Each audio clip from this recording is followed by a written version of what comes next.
तो मैं सभी साथियों को नमस्ते। अभी वर्तमान समय में चुनाव का जो स्थिति है, अभी हमारे सरायरंजन विधानसभा क्षेत्र से हम लोग आते हैं। हम लोग यहीं के वासी हैं। और शिक्षा की जहाँ तक बात होती है, शिक्षा का जहाँ तक मुद्दा होता है,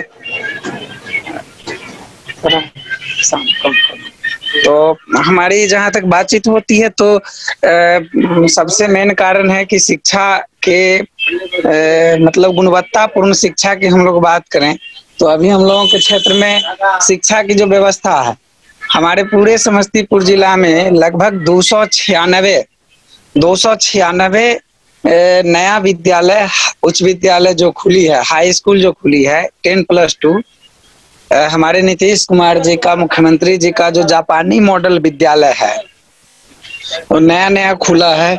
उसमें लगभग 3 सेशन विद्यार्थी पास हो चुके हैं, छात्र छात्राएं बिना शिक्षक के।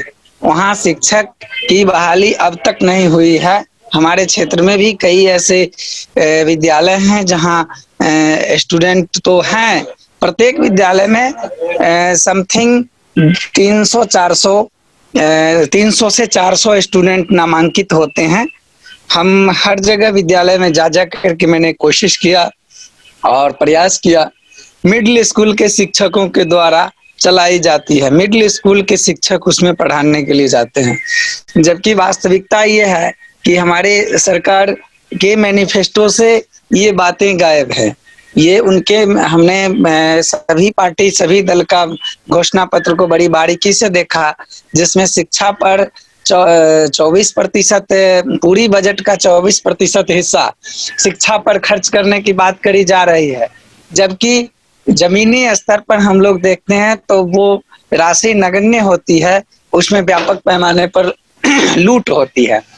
हम इस बार इस चुनाव में हमने कई जनप्रतिनिधि में जो नामांकित हैं, जो नॉमिनेशन कराए हैं, मैदान में जो उतरे हुए हैं, मैंने उन प्रत्याशियों से इस विषय पर बातचीत की। हमारे सुरेंद्र कुमार जी जो हमारे गुरु समान है, हम उनसे बराबर हमारी बातचीत होती रहती है। और हमारे क्षेत्र में जितने भी जनप्रतिनिधि में नॉमिनेशन कराए हैं, उन लोगों से हमारी बातचीत होती है और हम इस पर पूरी मजबूती के साथ इस बात को रखते हैं कि आप अपने मैनिफेस्टो में इसको डालें। अगर जहां तक आप शिक्षा में अगर कमजोर कर रहे हैं शिक्षा व्यवस्था को, तभी हमारे यहाँ ये बाल विवाह और बाल मजदूरी जैसी कुप्रथाएं हावी होती है, ज्यादा प्रभावी हो रही है। तो मैं एक जनप्रतिनिधि, मैं पंचायत समिति सदस्य होने के नाते मैं भी अपने क्षेत्र में, हम भी अपने क्षेत्र में जहां तक हमारे प्रखंड कमेटी के लोग होते हैं, प्रखंड प्रमुख होते हैं, उनसे भी हमारी बातचीत होती है, तो उनके द्वारा भी हम लोग शिक्षा व्यवस्था पर पूरी तरह, पूरी मजबूती के साथ रखते हैं। लेकिन कुछ स्थानीय मतलब गंदी राजनीति कहिए, गंदी सामाजिक सोच कहिए, होने की वजह से हमारा जो मिशन होता है, हम लोगों का जो मिशन होता है, वह कहीं ना कहीं विफलता की ओर जा रही होती है।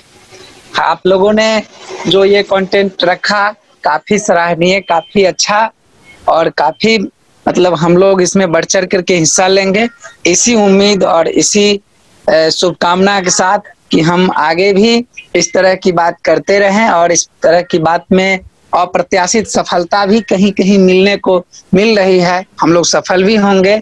इसके लिए बहुत बहुत धन्यवाद, शुक्रिया। बहुत शुक्रिया संजीव जी, आपने बहुत महत्वपूर्ण बात कही कि बजट अगर बढ़ भी रहा है तो बजट की लूट हो रही है। उस पे हम लोगों को लगातार एक निगाह बनाए रखनी होगी और सामाजिक अंकेक्षण के जरिए, सोशल ऑडिट के जरिए इसको किया जा सकता है, अपने प्रतिनिधियों पे दबाव बनाया जा सकता है, जनप्रतिनिधियों पे। बहुत शुक्रिया आपका।